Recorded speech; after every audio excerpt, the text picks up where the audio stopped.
Yesterday, Donald Trump had another all-time public crash out on his Truth Social account. We know it's exhausting to try to keep up. But in between several posts about renaming sports teams in the 2016 election, again, he posted this in honor of his 6-month anniversary in office.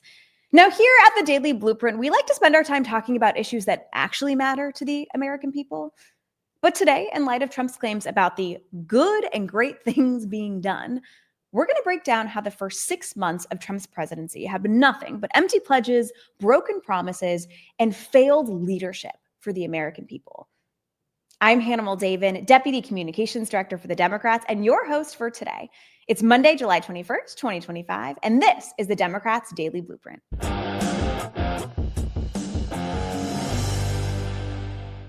So we'll start by giving Trump credit for one thing he said. It has been the most consequential periods of any president. But in this case, it's nothing to be proud of. While other presidents, Democratic presidents, could point to their efforts to recover from the Great Depression, the 2008 financial collapse, or the COVID-19 pandemic, Donald Trump has single-handedly shredded the social safety net at the exact moment that more and more Americans will need it to navigate the economic storm that Trump himself has created.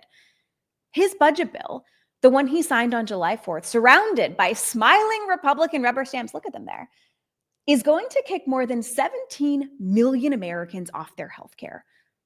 Up to 22 million Americans could lose some or all of their food assistance benefits. And we know that with numbers that big, it's hard for it to feel tangible. So here's a perfect example of what that bill means.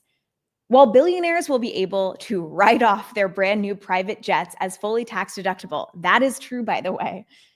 In rural communities across the country, Americans will need to wait longer for an ambulance and travel further to see a doctor. Now that 300 rural hospitals are at risk of closing due to Trump's Medicaid cuts. Here's South Dakota Democratic Party Chair Shane Merrill, who I spoke to last week, talking about how the cuts will affect rural communities like the ones he lives in South Dakota. Well, it's very concerning. There's reports that say, more than 10,000 people could lose, health coverage. And I think that anybody with a heart should be really concerned about that. But it piggybacks, like you said, rural hospitals. That could be a really important piece because I just think the little towns around where I live, several of them do have hospitals yet. And what's that going to look like, 1, 2, 3 years down the road? And where will these people go? I mean, it's such a long drive into the bigger cities. I think it's very concerning. So, time will tell on all that. It's truly heartbreaking. So let's pack another part of Trump's post. Including ending numerous wars of countries not related to us other than through trade and or, in certain cases, friendship. Really rolls off the tongue there. But what we think he's trying to say is that he has somehow ended wars. Wrong again. Donald Trump has damaged America's reputation and shown weakness on the international stage. He's actually started trade wars with countless allies and partners around the world. And American consumers are paying more for everyday goods thanks to his indiscriminate and chaotic tariff policies. He says that 6 months is not a long time to have totally revived a major country. But it was President Ronald Reagan who once famously asked Americans, "Are you better off today than you were 4 years ago?" Does anyone actually feel better off? Is it true that we are in what Donald Trump calls in his Truth Social post the hottest country in the world and have gained respect on the national stage with Donald Trump as our president? Not even close. Because 6 months in, the American people are overwhelmingly agreeing that Trump has made their lives worse. 7 in 10 say that the administration isn't doing enough to lower costs. By the way, that's what Donald Trump said he was going to do on day one. 64% of Americans disapprove of how Trump is handling inflation. And 6 in 10 Americans disapprove of the Republican mega bill, with 47% saying that it will actually hurt their families.